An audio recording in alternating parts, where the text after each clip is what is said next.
I want to start by asking, how are you feeling? Great. That's good. Isn't that nice to feel good, excited? Yes, good.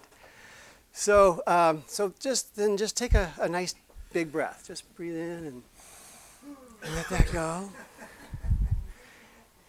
There you go. Yeah, good. Breathing is good. So now, how are you feeling after you took that breath? Anything different? Yeah, yeah. And for some people it might be better. Other people, nothing. It's the same thing. I feel the same. So we're going to do it again. So this time just take your hand and put it on your heart. Just put your hand on your center of your heart. And then take another deep breath. There you go.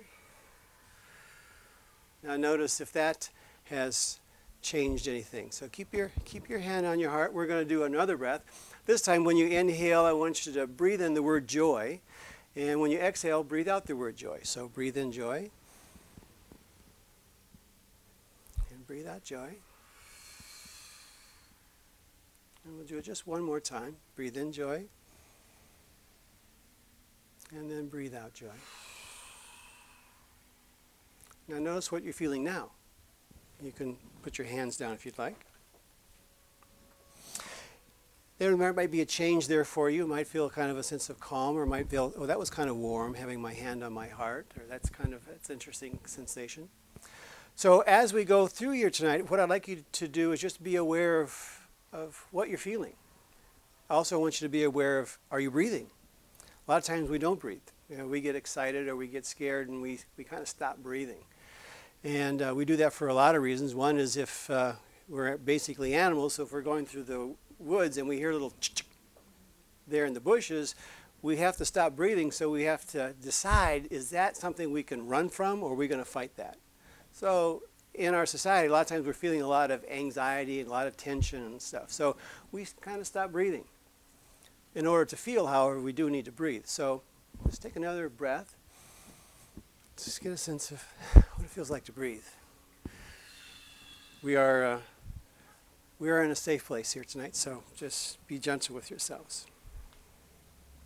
Now, people have often asked me, well, Robert, who's this book for? Why did you write it?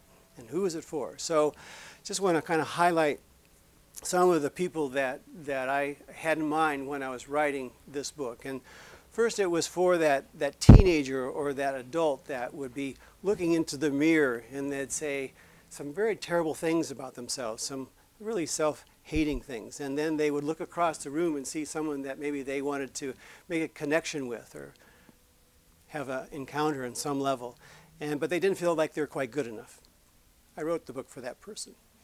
I also wrote it for these, the 20s and 30s who are going outside and going out downtown partying hard and then coming home alone, wondering what it's all about, waking up the next morning feeling pretty miserable. So I wrote the book for that person as well.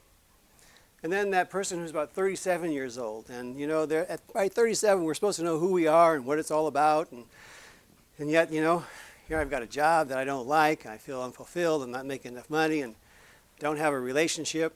Or I am in a relationship, but it's one of those relationships that's kind of hot and cold and come here, go away. I also wrote it for that father who just slapped his child. And then he feels that terrible burning in his belly, thinking, oh, God, just like my dad. I'm doing what I said I'd never do. And the pain that he has from that. I also wrote it for that couple who's sitting in that restaurant all by themselves, sharing a meal, but not saying anything to each other. They're like, how did we get there? What happened? When couples usually first get together, it's like, they have all these things to say to each other. But here we are, nothing, quiet. I also wrote it for that 50-year-old who is looking at the empty nest syndrome. And it's like, oh my God, what am I going to do when the kids leave? And they look at their marriage and it's like, oh my God, this is a boring relationship. My life's a mistake. Something's wrong. They lied to me somewhere along the way. Yeah. And I wrote it for those people who are feeling unworthy. They just don't feel that they're worthy of being loved. or that there's something wrong with them. They're broken somewhere in there, in that they're too hard to love. No one will ever love me. There's something wrong with me. And also just for those people who just want to understand what life's about, who like to ponder life's questions. So the question is, how do you create joy every day? How do you create joy as you go to work? How do you create joy in your relationships?